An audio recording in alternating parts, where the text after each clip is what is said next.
Welcome to another broadcast of the Deborah Ruffini Show on the Artist First Radio Network.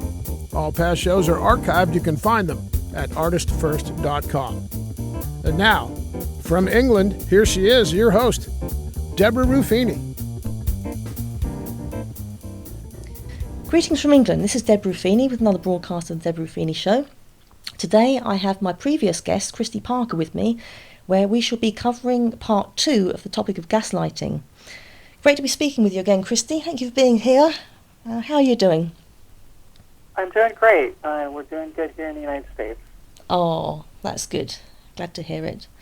And this is going to be an interesting one. It's a broad topic, isn't it? And it was very insightful last month, what you enlightened us with, which is brilliant. And so can you give us a sort of... We spoke of kind of a summary last time of what gaslighting is, and I wonder if you could maybe sort of break it down for us again as a reminder. Okay. Thank you. Excuse me. So basically, let's go through some bullet points to remind us of what we talked about last time. Number one, gaslighters tell flagrant lies to get the victim to question their judgment. Is the number one tell. Next, they deny having said something even when there is proof. Right. The next one is they use what is important to the victim as ammunition. So basically to ruin what you feel good about or what you're good at by telling you lies about that. They wear the victim down over time, so it's a consistent thing. Yeah. They throw in positive reinforcement here and there to confuse the victim, to keep them strung, to keep them strung along in the relationship. They thrive on causing confusion, especially if you're showing signs of being onto them. You're starting to see the pattern of behavior, or, some people have the ability to just kind of notice immediately, but sometimes it takes time to see the patterns of behavior, and somebody goes, aha, I see what this person is.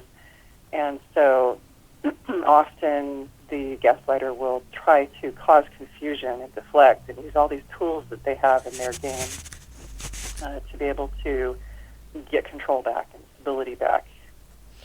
Right. They project their faults and failings onto others. So this one is very deceptive. But they'll basically tell you that you are what they do wrong. Right. And the weird flip on that is that they will also take on the positive attributes of the victim. So projecting that false goodness onto themselves. Like, sometimes they'll even be talking to other people and talk about themselves in a way that's not even true, but is true about you. All right. So very, very confusing to people, because sometimes you'll say, oh, this person is this way, and they're like, well, that wasn't my experience with them, because they're completely not being who they truly are with this other person. Right. They amass troops often to align against the victim. So it's, so-and-so said the same thing about you that I'm saying about you. So not always true. Sometimes they do actually get people on board, though. They tell the target or the victim that the victim is crazy and gets others to believe it. And, sometimes we do say, oh, you're crazy for thinking that.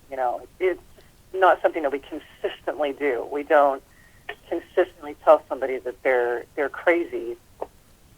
Yeah. And so that can be a sign. It's not one of the strongest ones. But every single time you get upset, if they tell you you're crazy every single time you get upset, that's a person who can't handle any consequence to their behavior. Yeah. So let's say they do something inappropriate, and you have a normal consequence to that, getting upset. Mm. So they try to make that go away by telling you that you're crazy or you're overreacting or whatever. Right. So that's a quick rundown Yeah. of gaslighting behavior. But sometimes it's not easy to spot it in everyday behavior with somebody. Yeah. And like I said, it takes time to see the pattern of behavior. So I often tell people, if you're going to get in a relationship with somebody, that's why you need time to get to know this person. You might be attracted to them immediately, but you still need to take time to see their pattern of behavior. Yeah. One of the big ones is hypocrisy.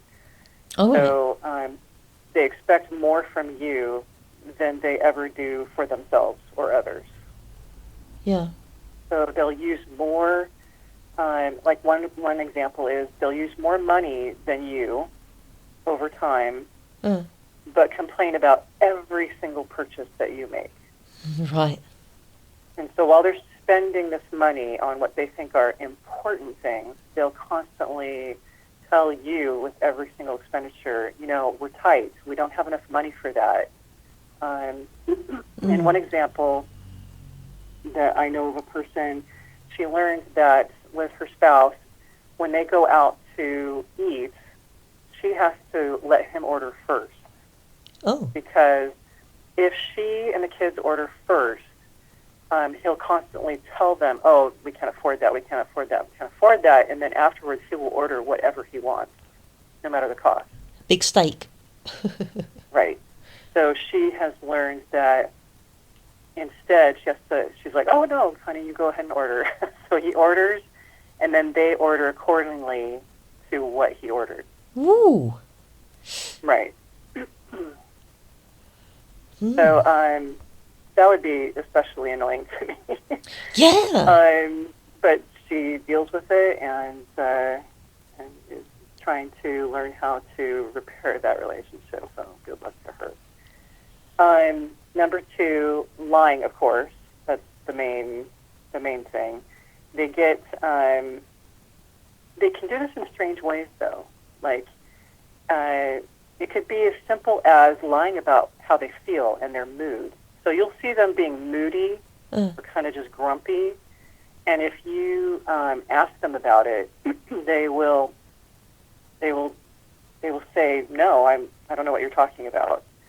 And sometimes they'll even just blame it on you. Well, it's your fault, So they either want to get you to question your ability to intuit their emotion or get you to talk, to take the blame. Right. So when you ask them if they are seeing someone, let's say, like cheating on you, they will say, you're imagining things. Right. And then remind you immediately after, a lot of times, of something you've done wrong or didn't get done. So this is like a bait and switch, right? Yeah. It's to change the subject of who's done something wrong, a deflect. So if they do that, you need to really pay attention to if you really are imagining things. Yeah, avoiding the issue. Yeah. Because when in a normal relationship, that's not the response to get angry. If somebody says, well, are you having an affair? They just say, no. What would make you think that, right? That's a normal response instead of, oh, you're just imagining things. Yeah, you'd be more taken back, wouldn't you, rather than angry, yeah. Right, exactly. So you have to pay attention to little things like that. And one of the problems is that they do select their victims. Like I said, they select people who don't have a strong inner sense of who they are. They rely on others to validate them a lot, or they select people who are very nice, Mm. and considerate and don't always get upset when somebody does something wrong. So they like that because that's not them. Right. But in a lot of cases, it's somebody who's come from a home of abuse. So they get this victim who starts relying on them for everything and believing only what they say, Mm. even when there's proof otherwise. Right. And this happens because people often get tired of the argument and attacks, right? Yeah. So repetitive. So what they call this learned helplessness, when you Okay. just kind of like give up. Yeah. Okay. They want you here. They want you in that place where you just give up, where you're not even believing yourself or your conscience anymore, and just believing what they say. So they can't handle anybody disagreeing with them. Mm. They just can't even handle it. They want to stop any conflict or any consequences or negative feelings coming their way. So if you're going to call them out on their behavior, you're going to have reactions, and I'll talk about that next. Often, logical thinking people, when they logically prove that somebody else is wrong, they expect somebody to either apologize or somebody to just, concede to the logical, truthful fact, but they won't. And so if you stick to that belief that you know that they've either said or done something wrong, you are going to get some bizarre behavior sometimes. And we'll talk about that. Mm. So, because what they're going to do is they're going to go into their bag of tricks. Right. And what this does is it eases their anxiety. It gets you to stop and eases their anxiety. And then they feel in charge again, right? That's their goal. So basically it's saying it's first about escape. I'm going to escape the consequences of this, and then I'm going to gain power over you. So that's why you get the, I'm going, where they bait and switch. They switch to you being the problem instead, and then they gain the power if you agree with them or you just give up. That can be tiring. So they deflect responsibility and tear down someone else, all while keeping them hooked, is the goal. Mm. So that's why they have to throw in, well, you have all these things wrong with you, but I still like you. Right. Okay? Yeah. So it's like, so you have all these things wrong with you, and everybody else believes me, but if you stay with me, you'll be with somebody who still loves you anyway. Entrapment. Yes. Very much so. Mm. So any trying to please the gaslighter in order to stop the teardowns, it will never happen. It just keeps going. The teardowns just keep coming. Okay. So somebody who's going through this really, really, really has to be able to say, "I don't believe you," and then just walk away, because there's no getting them to agree with you. No. So that's something you kind of have to give up with a gaslighter, is you have to hope for better behavior in the long run because you've given them a consequence. Yeah. But to expect them to immediately apologize or immediately agree is probably not going to happen. It might in time, because kind of people who stay in relationships like this and have the tools to deal with them like this and not get upset from their behavior have the ability to gain the trust of the gaslighter, so that the gaslighter can learn, I can be wrong and be a jerk, and this person still cares about me. Right. And that takes a very a very emotionally and psychologically healthy person to be able to do that. Kind of like a parent, right? Like Yeah. you have, when you're a parent, you have children that lie and do things, to get out of consequences. This is somebody who's grown up still doing this behavior. Yeah, it's odd, isn't So it? you still love that child, right? You Yeah. still hold them accountable, but you still love them. And that's something that they didn't receive. Right. So, okay. right. But that doesn't mean you as a person need to be the person to stay in that situation. Like I'm saying, it's very, very difficult to be able to handle that type of situation with somebody and, not let it turn into something that's, pathological relationship, basically. So another thing is that they rarely agree, almost never. Like, you'll see a pattern of them always disagreeing and constantly saying no.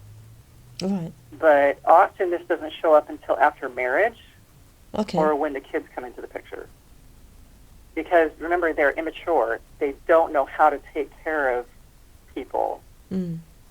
So when they get married or have children, it's giving them more and more anxiety that they have to learn how to be a selfless person for somebody. Oh, yeah. That's interesting. Right. So instead of saying, when they behave badly or aren't there for their spouse or children, they don't tell the truth even to themselves, which is, I don't want to be there for you. I don't want to do this anymore. I mean, a lot of times people when they're going through therapy, they aren't accepting the truth about how they really feel about something, because then that makes them a bad person. Okay. Right? I can't be a bad person. It has to be your fault. It has to be your fault that I'm falling short. Oh, right. That they're trying to prove, okay? Yeah. So instead of saying, wow, I'm not perfect at this, sorry, I'll do better, they have to blame the spouse or children for everything they do wrong in order to deflect away from being faulty, from being imperfect, because they were not loved as a child for being imperfect. A big part of the problem. Right. That makes sense. It doesn't make it okay, but it makes sense, doesn't it? Yeah. So you have to call them out on this behavior, though, and it's not always pretty. I don't think it's ever pretty, actually. No. Or it just becomes a maze of lies, like we talked about last time, a maze of lies and a mess. It messes up the family and the kids and everybody if nobody calls this out. Yeah. And so it can make a family seem like it's going through a lot of problems that are caused by the victim when the victim starts standing up, right?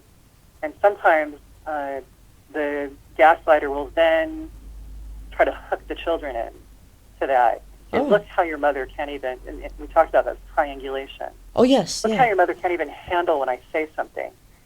And so he's telling the kids to look at your behavior, not his or theirs. Yeah. Okay? So he's triangulating to get everybody else to look at the victim and how they are mismanaging their reaction instead of what the person said in the first place that was so offensive. Yeah. Okay? They also get people to believe that I should be able to say whatever I want. Yeah. Right? And your reaction is your reaction. That's not mine. Which is false.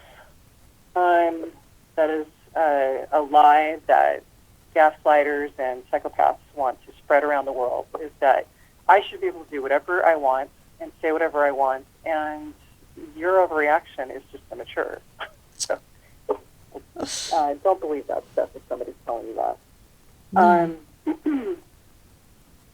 So it takes a very strong partner or parent to do that kind of work of changing the way. You kind of have to change the way that you argue with the gaslighter, which is, I mean, some people say, well, that's unfair. I shouldn't have to change who I am. It's not really changing who you are in order to appease appease the gaslighter. It's changing how you respond in order to reparent them. All right. That's like how I think of it, okay? You have to put yourself in the place of the parent and think, how would a parent respond to a child acting like this? Okay. Now, yes, there's bad parents out there, so don't use those as an example. We're thinking of like the most perfect parent that you can think of that has just been so patient. Even if you haven't had that example in your life, maybe you've seen it from a teacher or somebody in your life who has been patient with a tough person. And that will always be your go-to to try and respond in that way to a gaslighter. So you have another way to spot if you are being gaslit is, do you constantly ask, am I too sensitive? Oh, yeah. And you ask it too many times in this relationship, right? You start questioning, am I really too sensitive? That's a big red flag. Yeah. So I'm going to go through a list of things that you, the victim, the person as the victim, what their behavior looks like. Okay, that'd be interesting. Okay, but so that you can intuit that something is wrong. Okay. So basically, let's say there's too many crazy arguments that you always lose or feel like you're the bad guy. And we're talking about consistency here, okay? Because these things happen off and on in relationships.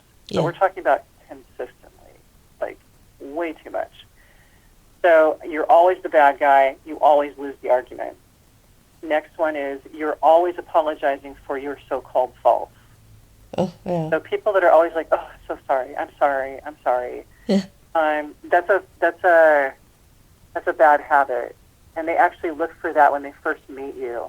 Like, they might even point out something you did wrong when you first met them, and then you're like, oh, I'm so sorry. Right. And it's something petty, right? Yeah. That really didn't need to be brought up. And so they look for that. It's like a hook for them, like, ooh, this is somebody who apologizes for something that's either not their fault or something that's really small that I pointed out, right?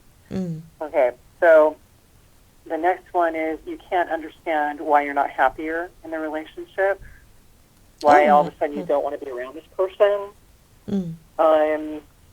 You frequently make excuses for your partner's behavior or your friend's behavior or your family member's behavior. That's just the way that they are. Right, yeah. Right. You know something is wrong, like you can intuit that something's wrong, but you don't know what. Because remember, if you haven't been raised, there's some people who have been raised in a family like this, and so when they get sucked into this type of relationship, it just seems normal for them. This is life for me, right? To be stuck with a pathological person or with a person who uses gaslighting tools. So they don't really notice it, but there are some people who they've never seen anything like it in their life. They were raised in a healthy family, and so they're sucked into this relationship, and so they don't know what's happening to them. They aren't paying attention to the patterns of behavior, and they don't know why. They don't know why something feels wrong. Yeah. That is somebody that I would highly suggest needs to go to a counselor. Not because you need to be necessarily fixed psychologically, but because you need to discuss why you're feeling this way about somebody, and they can help you to gain the tools to spot that behavior. Not everybody can do it. Sometimes it takes a third party to kind of like come up to you and say, wow, I can't believe he treated you like that. And I've seen this happen before where somebody's gone up to somebody and said that, and the person's like, what? It's no big deal. Yeah. Right? They don't see it. And some personalities can spot it more than others. Another thing is you start lying to avoid attacks and put down. So let's say you're somebody who doesn't like lying, doesn't consistently lie, but you're being attacked on petty things like that don't even make sense.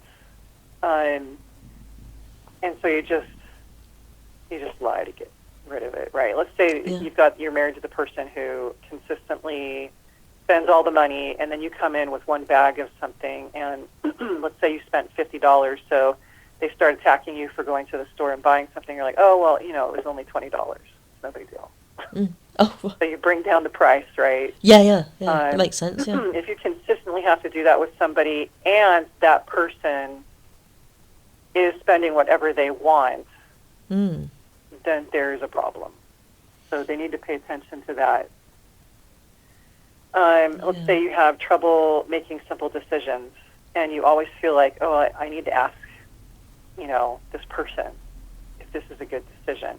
Now, there's nothing wrong with asking somebody for their decision, and a lot of times, like my spouse and I, we have we have a rule, like if something costs over a certain amount of money, we talk to each other. Yeah. Don't just go out and buy a car or, excuse me, or, just huge things above a certain amount. We have a deal, right? Yeah, sure. Right. But if you can't even decide on simple things that cost, like, let's say, under $100, you might be brainwashed into thinking that you have to always go to them to find out if you can purchase that item. Can leave you in fear, can't it? Sorry. That's just one thing with money. There's other decisions that you make. Like, I can't even decide if, there's some people that get so abused by gaslighters that they won't even go out of their house, drive somewhere. And then there's some that won't drive past the city limits. I can't even go somewhere by myself because this person will get upset. Like, why didn't you ask me to come along? Yeah. Why didn't you wait for me to go? There's this guilting constantly for if you go do things by yourself. So there's a lot of decision-making that starts to get cut off with a gaslighter.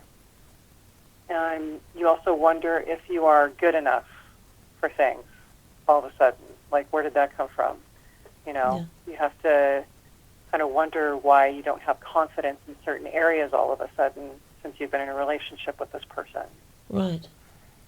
Right.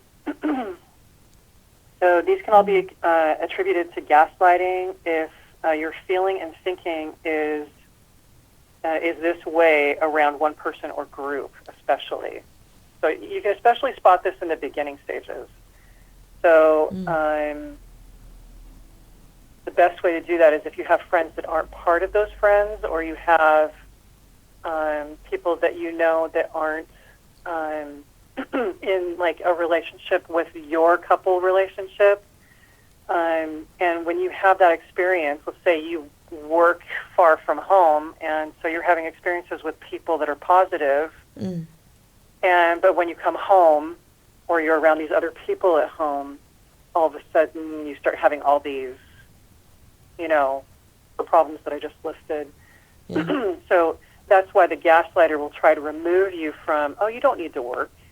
You don't need those friends. We don't need to visit your family. So they will try to start blocking those people that give you the ability to weigh their behavior against that appropriate, peaceful, kind, loving behavior.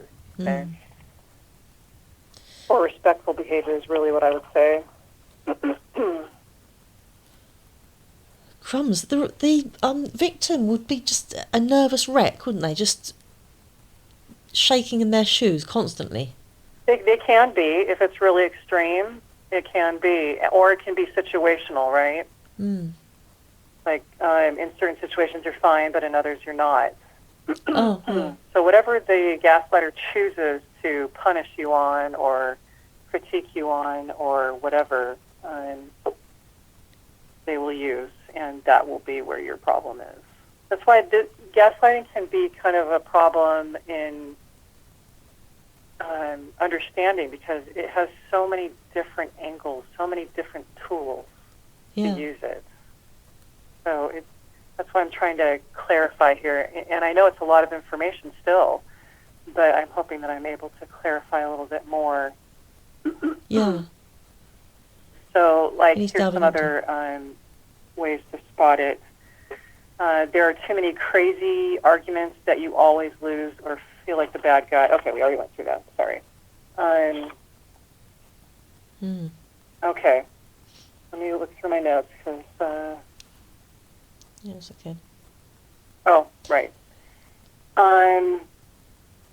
These are comments that a gaslighter will commonly say. Okay.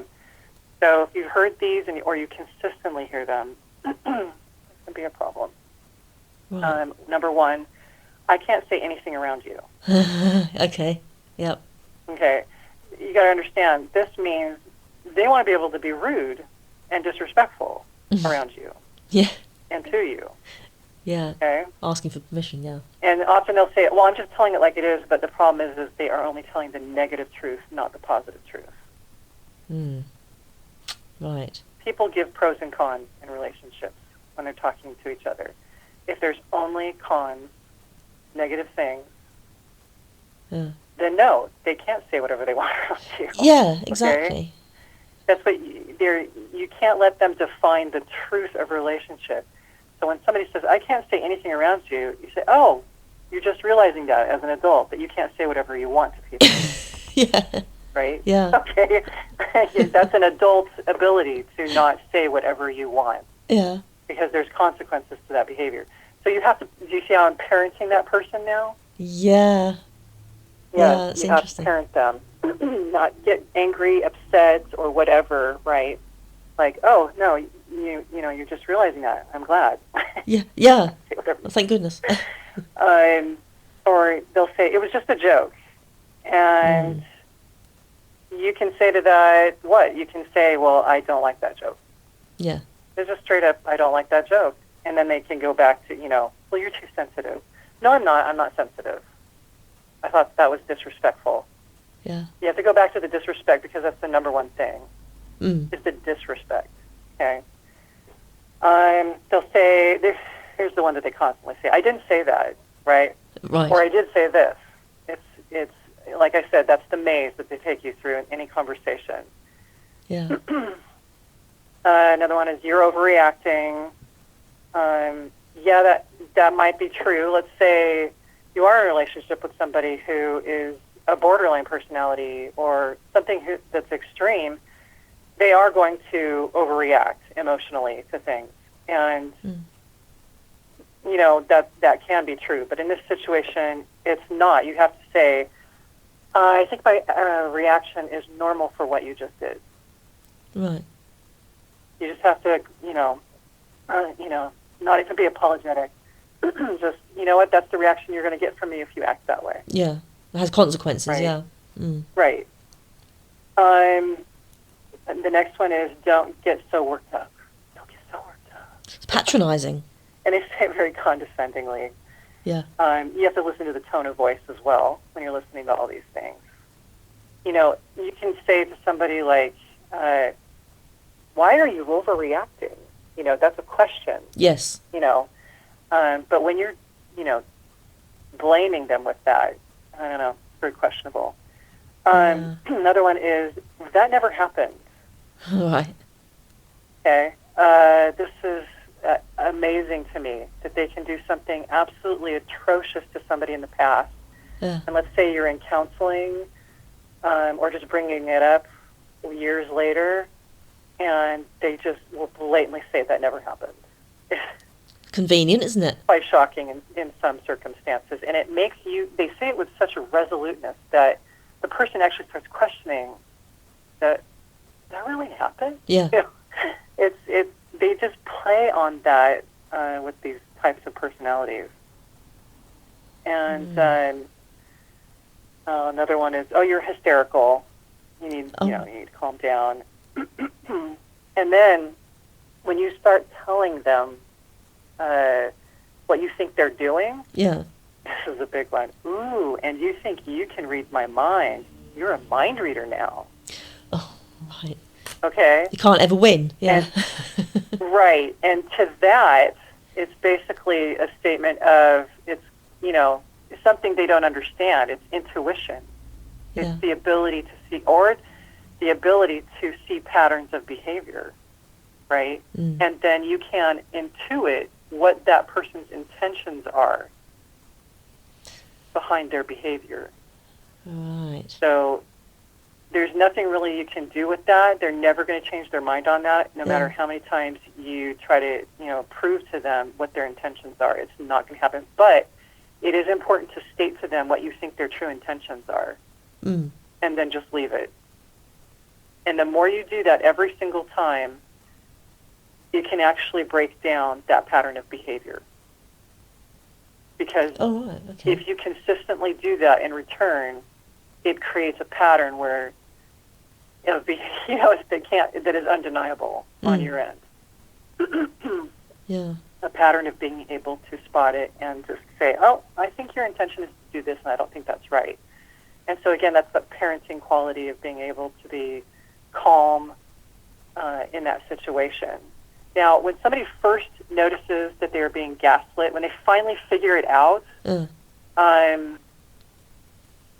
your reactions are going to be quite angry, okay? You're going to be upset.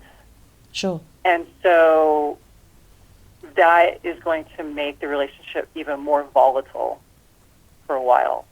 But what the victim is actually doing is just kind of like coming into this awareness, and then over time, if they get counseling, they can learn how to get rid of that expectation. That's what you're getting angry about. Your expectation was that you were going to be treated with respect. And when you find out that this pattern of behavior has been used to destroy you psychologically, and they knew it, and they knew it, they won't say it, but sometimes it does slip. They'll say something that really makes you very aware that they knew exactly what they were doing. Right. And you're going to be angry about that in the beginning. Yeah. And I would suggest getting counseling because you'll need to be able to vent to somebody else instead of attacking the gaslighter, because it won't help the gaslighter. Because remember, they were rejected for being bad or for whatever reason, and so by a parent, right? So you're just confirming that I can't be loved if I do these things, or if it comes out, or if I agree that I've done these things.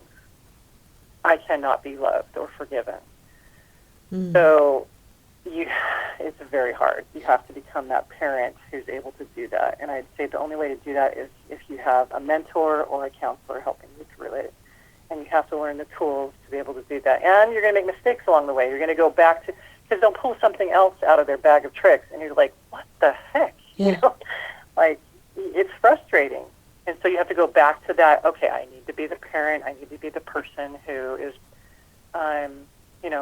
calm and instructive, and then walk away not expecting them to agree that they are wrong or did something wrong. Just look for the future hope that they will change their behavior, and you reward that behavior down the line, okay? Just like you would with a child. It gets very deep, doesn't it? What? It gets very deep, doesn't it? Yeah, it does. It does. Sorry. Yeah, there's usually a lack of love and forgiveness and overreactions that they grew up with from parents. Now, so all these comments that are disrespectful, they're said with extreme disrespectful behavior or tone of voice, or cruelty, insensitivity. They'll even say it in front of other people to humiliate you. So you have to be careful if this turns into something physical. If it's physical, you shouldn't be using any of this, and you need to go, if it's somebody who's physically violent or has a history of it, I would go to a counselor first before trying to set boundaries on a toxic person who uses these tools, please. And if it does step over the line legally, you have to go to the police. Yeah. You You have to. There's no option, is there? Yeah. Yes, and sometimes that doesn't happen because, again, the victim believes that they are the fault of the emotional outburst of the gaslighter. Mm. They think, well, I caused it. He got upset at me because I didn't do what he wanted me to do. Yeah. Okay. Almost so programmed to believe it. Is codependency, and the only way to get out of that twisted, to get back to critical thinking is what I'd like to call it. Mm. Where you're looking at it from all sides, not just as the victim, is what you need to get from a counselor. So, yeah. Again, you have to tell them, I'm having a normal reaction to what you're saying and what you did. And even that can make them upset. So it's interesting because sometimes, here's the hypocrisy of it. So you're not supposed to get upset at their rude behavior or their manipulation or lies. But as soon as you're onto them and you say, I don't believe you, or I don't think that's true, or I think this is what you're trying to do, they get upset most of the time. And they start attacking you like you're the bad guy. So you're going to see this flip where they're going to try and use anger to get you back into that submissive place because they want to escape the consequence that's coming. And they'll use charm or anger or whatever they need to get you back in line. Okay? Yeah. Your normal reaction is something that makes them feel anxiety. Another thing that really comes out in this type of personality is they can't intuit. They don't know how to sit down and just be and think without the TV on or being constantly busy or doing something distracting or something to escape any pondering or self-reflection and any negative feeling about what they've done in the past. It's almost like ADHD behavior, which is hyperactivity, attention deficit behavior, but it's intended to escape being still and introspecting. Introspection is a habit that people really, in a lot of cases, need to learn to be able to do. There are some people who use humor and sarcasm in place of intuiting and feeling in order to escape that negative feeling. Okay, that's a normal thing. It's, a lot of human beings do it. But when somebody is trying to get you to take responsibility for their past behavior or the way that they treat you, that is a big red flag. Yeah. I don't know how much time we have left. No, that's fine. I think we have the books and movies that you can watch or read. We're about 15 minutes, I think. Okay, so I will speed through this. Okay. One of the biggest antidotes for gaslighting is greater emotional awareness, like being aware of your emotions and self-awareness that can't be toyed with by others. Like, your intentions, so when somebody starts telling you what your intentions are, you need to be able to know that that was not your intention. So when people attack you, you have to really say, no, that's not my intention. This will help you to even, like in the beginning of knowing a gaslighter, they'll see that you're able to block their tools. And so you're going to protect yourself. It's like putting on an armor, being able to be self-aware about your intentions. And in some cases, maybe you had manipulative intentions. You wanted something. And what shocks them even more is when you own that. If you actually say, well, yeah, I did that. That also sends them a message that they can't guilt you. Right? Right. So just being able to own who you are and what you are is really the greatest armor against this. Yeah, it's vital, isn't it? Mm. What? Vital, yeah. Yes. When you don't need someone else's validation for your worth, your reality and who you are, then you have self-reliance and confidence. Mm. So being able to believe your own thoughts and feelings, despite what someone else tells you, will inoculate you against gaslighters. Yeah. They choose their victims. A lot of times it's just automatic, like they're attracted to that. It's not something that they, mentally chose. They're just attracted to it. So I would suggest going to Steps for Change. Let's see, it was called. It's a website, Okay. and it's called Gaslighting Explained. Oh, okay, that's interesting. Right, Gaslighting and Explained. they do an excellent job of just a bullet point list of steps for changing the behavior. And so I don't really have time to go through all that, so that's why I'd suggest going to that website and looking at their bullet point list Yeah. called Gaslighting Explained. Gaslighting Explained. Online. I'll put And that it's by link on the Vox. homepage. Yeah. I guess that's the website, Vox, Okay. V-O-X. And that will give a lot of detailed information on the power struggle and how it works and how to sort through truth from distortion and things like that are a little bit more detailed. Mm. That's interesting. But I do want to talk about how the gaslighter reacts to the victim breaking away. Oh, right. Okay. So That's good. the typical the typical gaslighter has the victim believing that the gaslighter's anger is caused by the victim. Okay, as in it's their fault. When the victim stops believing them and starts challenging the gaslighter on this, there may be volatile behavior, controlling behavior, and more charming behavior, all to control the outcome of the means, by any means. They will flip almost in a bizarre bipolar way that I've talked about before, from charm to blame to anger, to use whatever works to get you back in line.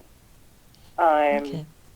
They also want you to strongly overreact so that they can say you are the problem again. So they're trying to get you, trigger you, okay, into being upset or just whatever gets you like sad and like, I'm so sorry, I didn't mean to, anything to get you to emotionally break down.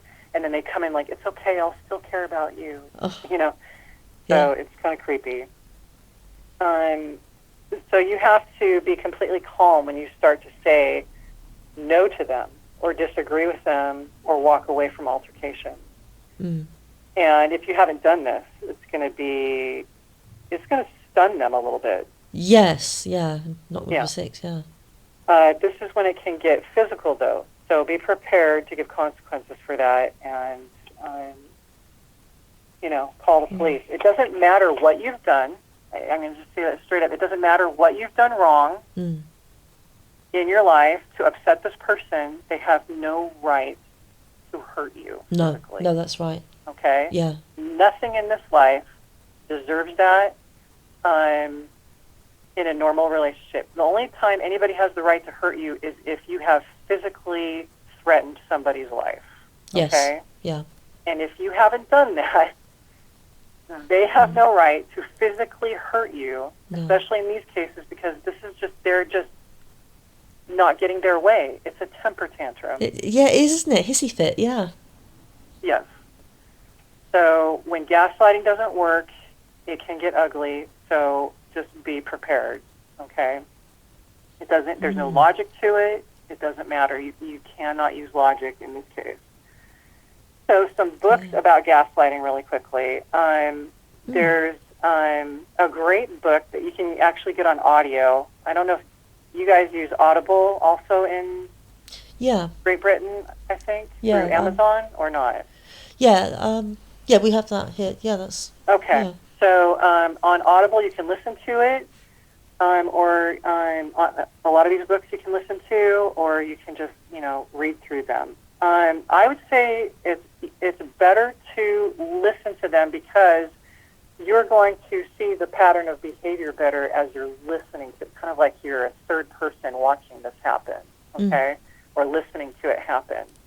I think when you're reading the behavior, you're reading it slower. You're not going to see the pattern of behavior as well.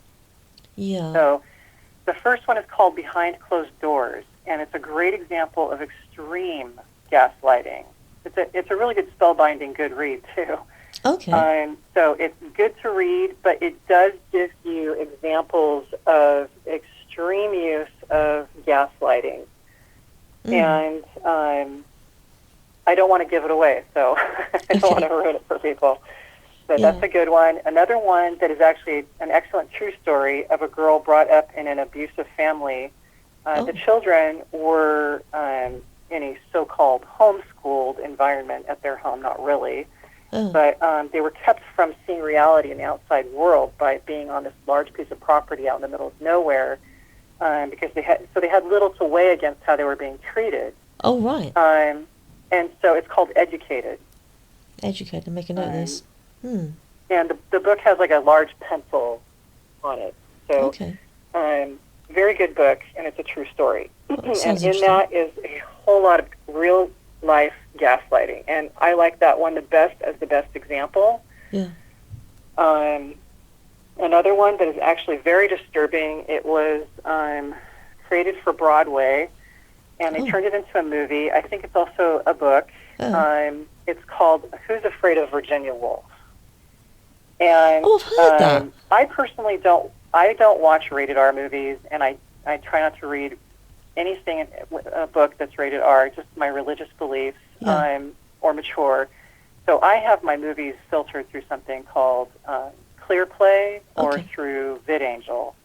Anyways, so I'm just going to let you know I haven't watched these in the rated R version. So if you don't want to watch with a lot of swearing and everything in it, I would suggest watching Who's Afraid of Virginia Woolf through some type of editing thing. But it is a horrid story of a couple who destroys another couple in one night. Oh, right. Psychologically. Yes. That's interesting. They use, it's very extreme and pathological. They're using pathological mechanisms through the entire evening with what we call triangulation. So it'd be interesting for you, if you're going to watch it, look for the triangulation where especially the wife, the toxic wife, is using triangulation to talk to her husband. So she's berating him, but not directly. She's talking about him to the other couple. Oh, okay. With him there. And that is triangulation. So if you can spot that, that helps you to see what it looks like. That's interesting. Yeah.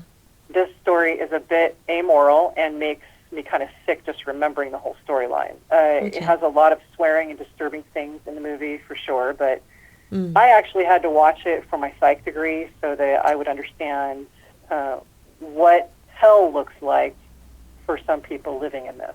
Oh, right? Okay. Awesome.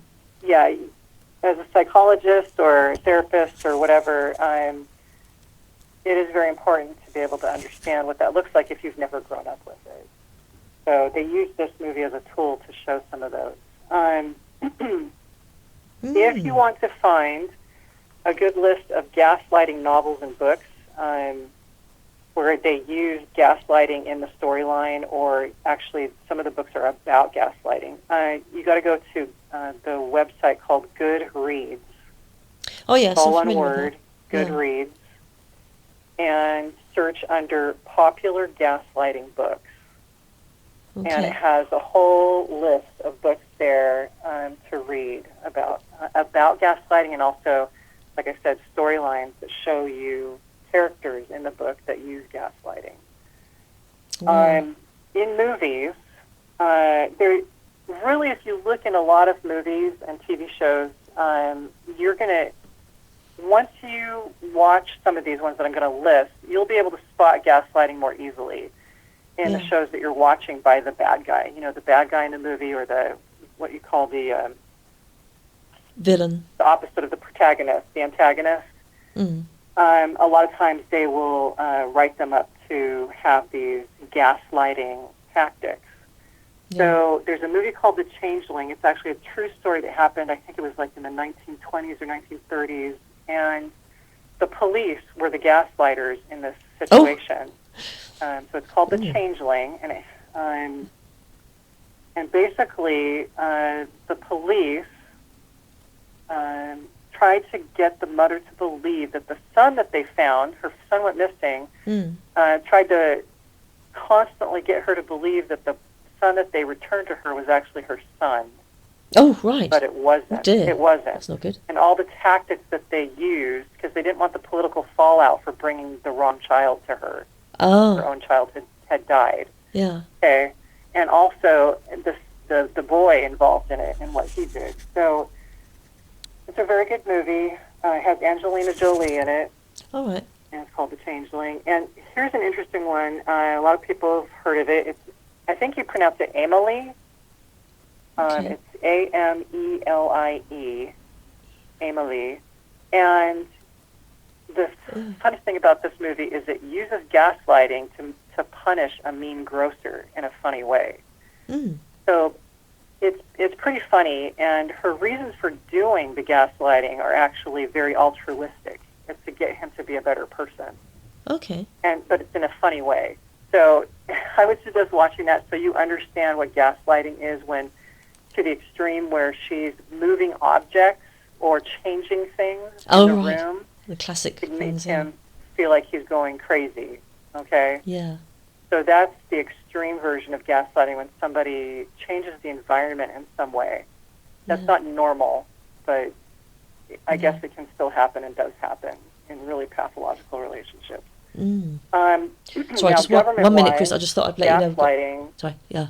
A lot of people are talking right now about, and especially in the United States, about the news media using gaslighting techniques to deflect from things they don't want people to pay attention to by paying attention to other things in order to cause problems.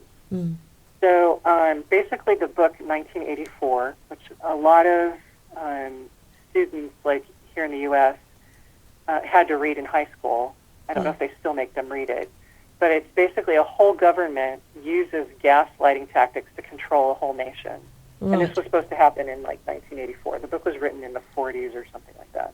Yeah. And it gives examples. But here's the interesting thing: is that it gives actual examples used by dictators in real life that we have seen over the last 100 years for sure. To control nations currently with gaslighting news of lies, false facts, and things like that. Wow. So sorry, we've just got 1 minute, Chris. I don't want to. There was a whole, indoctrination using gaslighting. Yeah. Yeah. Oh, thank you so much. And then the last thing I wanted to bring up was, so characters in movies and shows, basically a good one to go to is Draco Malfoy in the Harry Potter books. Oh, yeah. He's gaslighting through the whole entire thing. So if you really think about it, he's consistently telling Harry and others that Harry and his friends are crazy. Yeah. Right? All the while, Draco knows full well that Harry is constantly finding out the truth.